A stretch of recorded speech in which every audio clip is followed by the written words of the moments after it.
Greetings. Long time no speak. How long has it been? Probably like 3 days, maybe 4. And I have this now. Yep, training my hair to grow more backwards. This is getting longer when I get it to fall behind my ears. Anyways, this week I've been watching this Netflix series called, I forget the name. Let's see, I can find it real quick. Here. Hitler's Circle of Evil. It's a documentary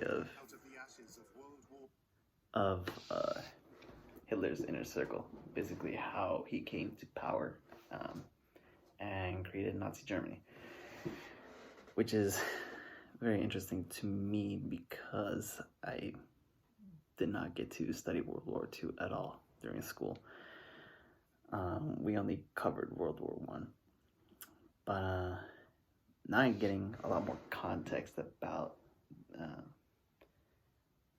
the general relationships that countries have because of this whole mess. But yeah, I've been seeing, because it's more about the inner circle of Hitler rather than Hitler itself. Sort of all the power moves that they made and what specific things that they did to either give themselves more power or give more power to the party.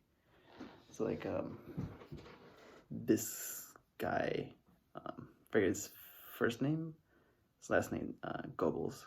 He was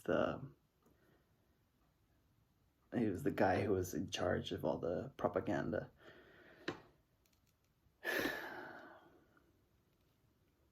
Which to me, all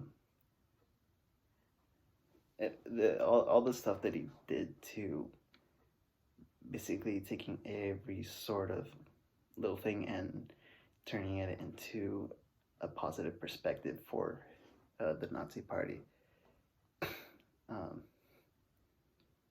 That guy was really creative, okay? He was a very good marketing genius.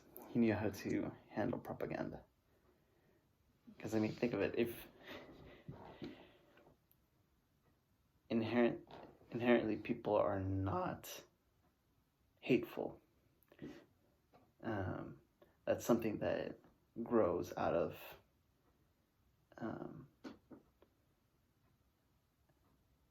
hurt, out of culture, or circumstances, really. And usually when we're talking about anti-Semitism, that is not a vision that is shared by an entire nation. But what Goebbels did with his propaganda was basically inspire that part by building on nationalism. So it basically took people's inherent philosophies out of the time and exploited that to align himself with his own or with his party's anti-Semitism. So that makes you think about how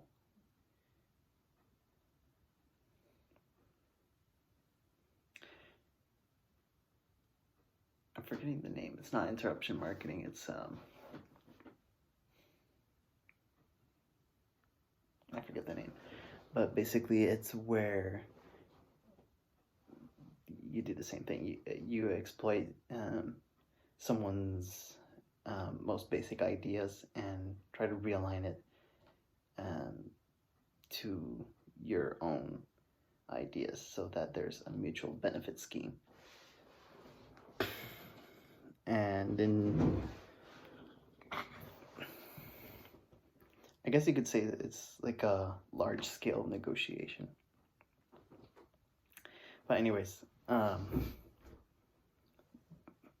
just see the basic power of that is to be able to take a group of people who racist and to transform them into inherently racist people, even though it's not part of their ideology. It's simply something that they cannot ignore if they want to continue believing their own things. So I guess if you're, say, like a hardcore Christian, the basic idea of people who do not believe in God essentially are people who are either lost or have been tempted by the devil. And there's really no other option outside of that.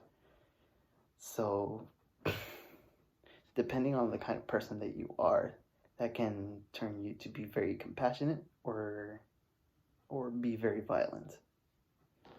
And Goebbels sort of understood this sort of relationship with nationalism and anti-Semitism and was able to align them into the same sort of path. So even though people weren't necessarily anti-Semitics, they could not ignore it if they wanted to continue their own values on nationalism. I won't give you the context of that. You can just look it up about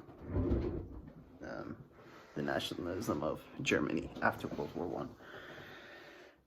But yes, very useful for marketing. Understanding that sort of concept of being able to take someone else's idea and your own idea and blend them into one, so that neither of you can ignore each other in that sense and inevitably make some sort of business with it.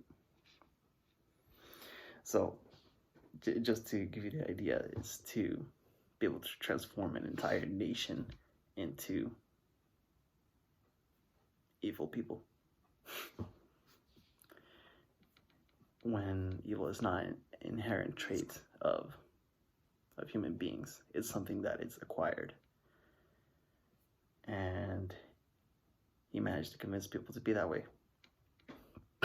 Of course, it died down after a while, but it kept going as long as the spearhead was still going strong. Spearhead in this case being Hitler. And that's in terms of marketing. But something else that I found interesting was this other guy. I also forget his first name. But he was the architect of the party. It was Spear, I'm pretty sure it is. Robert Spear? No. Something Spear. Anyways, he was the guy who organized, or who designed a Nazi swastika for a specific building in Nuremberg. It was like I'm not sure how to describe it. It's kind of like a widespread hall with lots of columns, and in the center is the main building. On the outside, there's the podium where Hitler would speak, and at the back on the top is this massive swastika. So Spear basically designed this, and if I'm not mistaken, also the rest of it. This is a building you would find in Nuremberg. It's where the Nazis did their rallies. He also designed quite a few other things, but I kind of looked into that. Actually, no, over here. Nazi architecture. So this again is something, an example of using the visual part, which again is the basic principle of copywriting, to align that with the Nazi ideology. So in the architecture, you would see the most basic principles here. For example, form follows function. And what would reflect that are flat roofs, horizontal extension, and uniformity. That's just to keep things practical, and to not make stupid imitations of the past. To keep yourself modern in that sense, based on what has worked from before. And again, this is something else. The general lack of decor. It creates simplicity, uniformity, monumentality, solidity, and eternity, which are sort of the ideologies that they wanted to have for their Nazi empire. But I guess I'll add on a little bit to that. In general, you would see the red banner with the swastika, and you would see it a shit ton, and the interior decor, and also on the outside. So if you have, say, a building with the classical Greek Roman columns, in the spaces in between, you would have a banner for each one. So building up on that consistency of their symbol, the swastika, is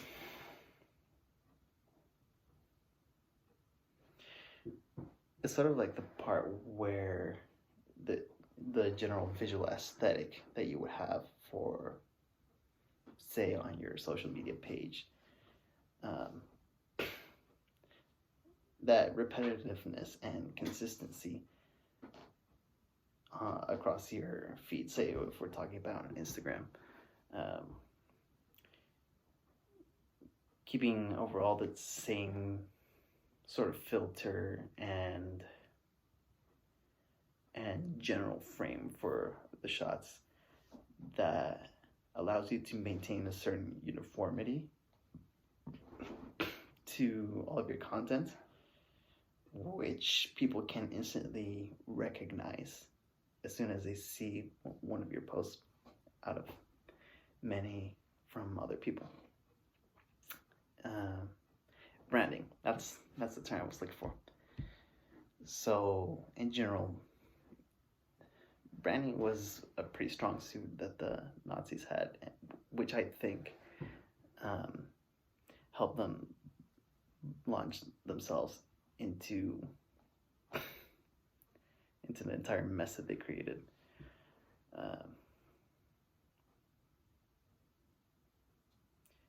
Branding, and just overall keeping the entire ideology representative in the speeches, in the architecture, and all forms of propaganda. Keeping that general branding, I think, is what helped the Nazi Party elevate to power. I mean, that's certainly what the shows tried to suggest. They just talked about it in terms of the inner circle, but you can see it if you have marketing eyes. It's all just branding, pretty much. And again, I have to say that's pretty powerful. That's not something that you should ignore if you want to be a good marketer, simply because if you're able to take a large population of people who would define themselves to be good people and transform them into evil people with a cause, then that says it all.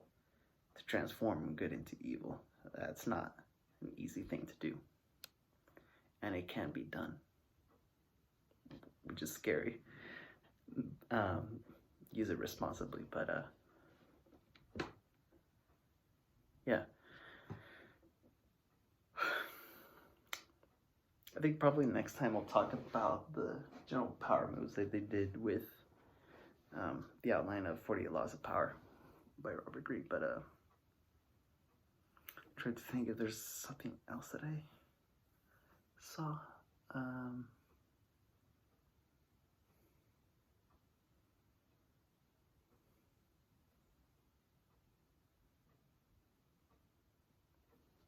can't remember. Anyways, yeah, the main lesson for now is to not underestimate the power of branding, because that can turn good people into evil, and that is a scary thought. Use responsibly and keep branding ahead. Toodaloo for now.